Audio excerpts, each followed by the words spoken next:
678.82, and like what we saw yesterday, foreign investors remained bullish on Philippine stocks, buying shares for a second day with net purchases at 291.1 million pesos. A look at our leaders and laggards would show only a handful of stocks ended the day in the negative territory, and not by much. In fact, you only have a number of stocks here shedding at least 8%. I'm referring to ICTSI, Converge, and San Miguel. As for the winners, you can see right here, FGen leads the pack, surging 6 8/10% to 29 pesos a share.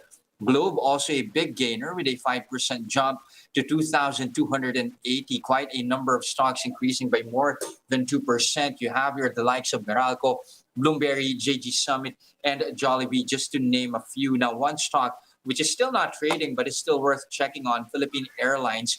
The flag carrier still reporting losses in the first half of the year, albeit at a slimmer pace. That's for a total of 16.56 billion pesos. That's lower by 20% from the airline's 20.75 billion peso loss from the same period last year. Comprehensive loss also smaller at 18 billion pesos compared to 22 billion pesos from last year.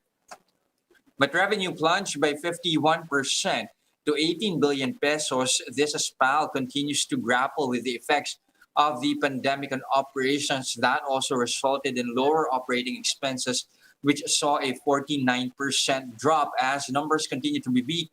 The flag carrier has also tweaked its aircraft delivery schedule. It has, in fact, returned 2 aircraft to a lessor in July and is delaying deliveries of new units. New deliveries slated for last year up to this year were postponed and rescheduled to 2026 to 2030 to better align with the forecasted recovery of travel demand. Like what I mentioned earlier, PAL still on trading suspension. That has been the case since June this year.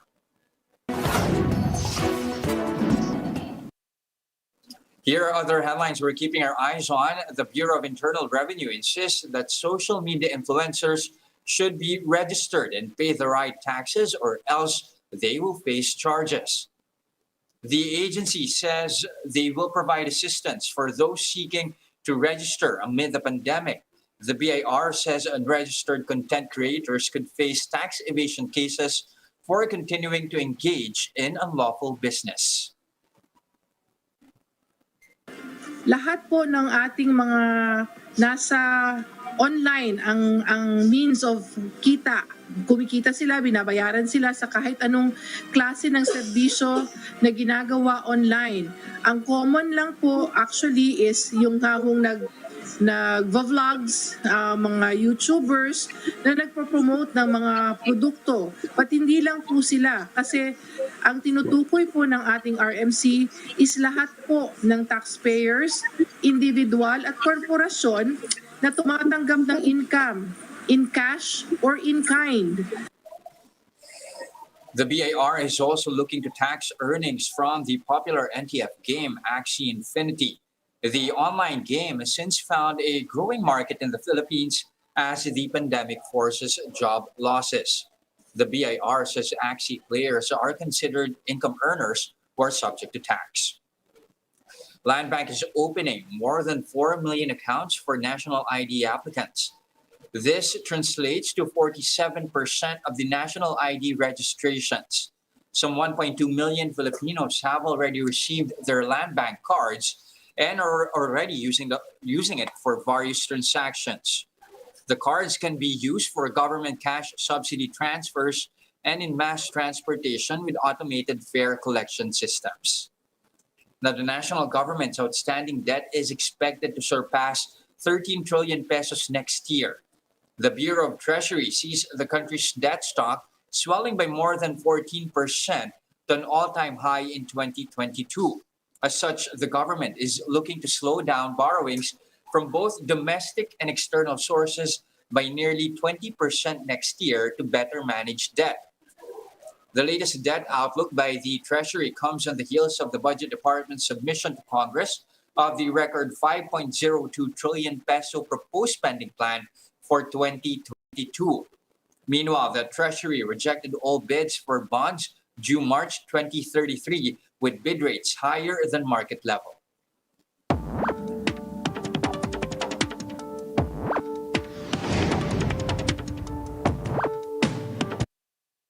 And just like what we reported, it's now budget season. After the 2022 spending plan has been transmitted to both houses of Congress, next year's record 5 trillion peso budget will be crucial, especially for an economy that's bleeding heavily due to the pandemic.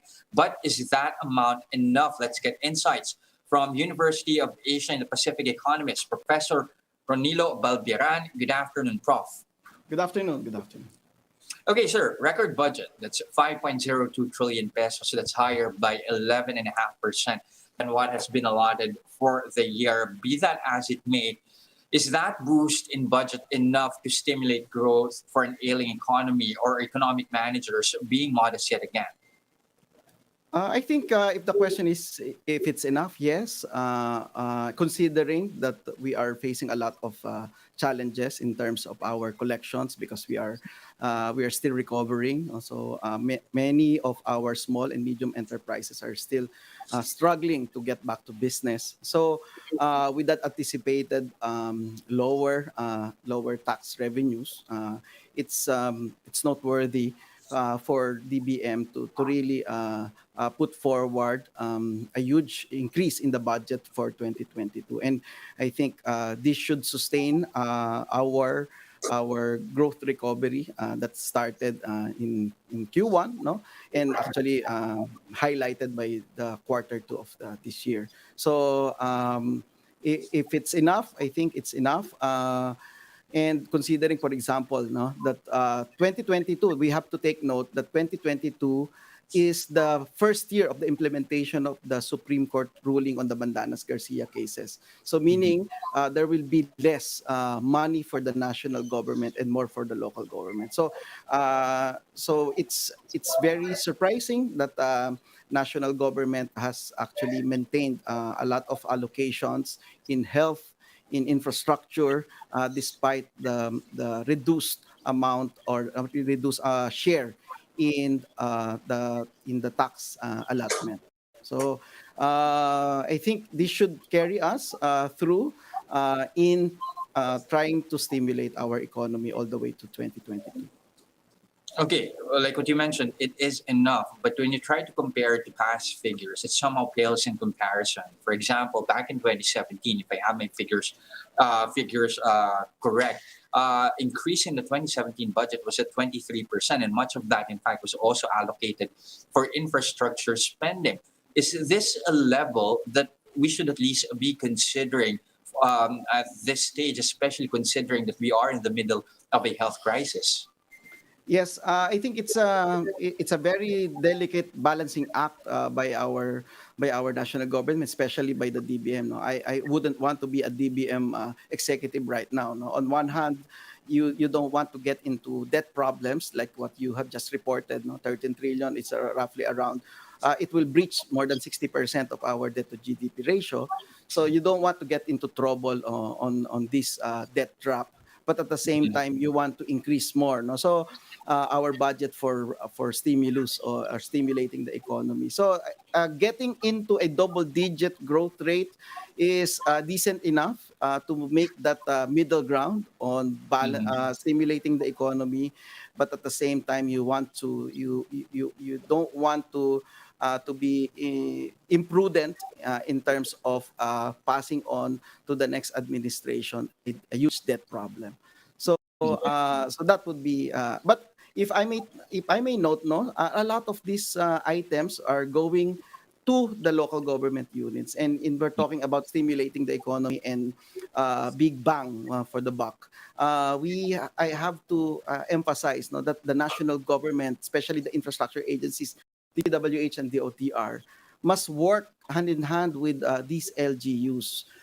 So to convince them, no, they are autonomous. They can do whatever they want with that additional budget. But my bias is spend that money, that additional money, at least, no, for the most part, to infrastructure development, because those have huge multiplier effects to the economy. If we want to really recover together, I think the national government and the local government units must must talk to each other and must work closer together in terms of this national local infrastructure development. And so we maximize the short-term multiplier effect, and at the same time building a long-term capacity for our national economy. So yun lang, no? So that's my appeal, no, to both the national government and the local government units. Let's Okay, use at least the limited on your money. end, Yeah. no misalignment there, especially with a prioritization on infrastructure spending, considering multiplier effects. But also, what's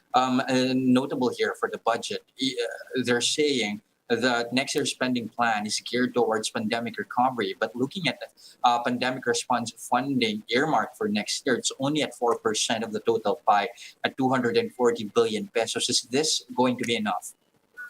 Um, well, if you take a look at the others, no, I don't want to speak in behalf of DBM, no, but Mhm. for me, my concern is that if you take a look at the sizable budget for infrastructure, it's still 5.3%, 1.1 Mhm. trillion pesos. But if there's any request from my side, no, I will request for a little bit more for infrastructure because it's a 0% growth. If you will actually take the Mhm. growth, you have 11.8 percent growth in the national budget, but actually the infrastructure budget allocation has is actually zero growth, no, from 2021 allocation. So that one, and I agree with you. We have to increase more, especially in the mobilization, supply chain, logistics of vaccination, hospitals, and as I have said repeatedly in your program, no, infrastructure for healthcare.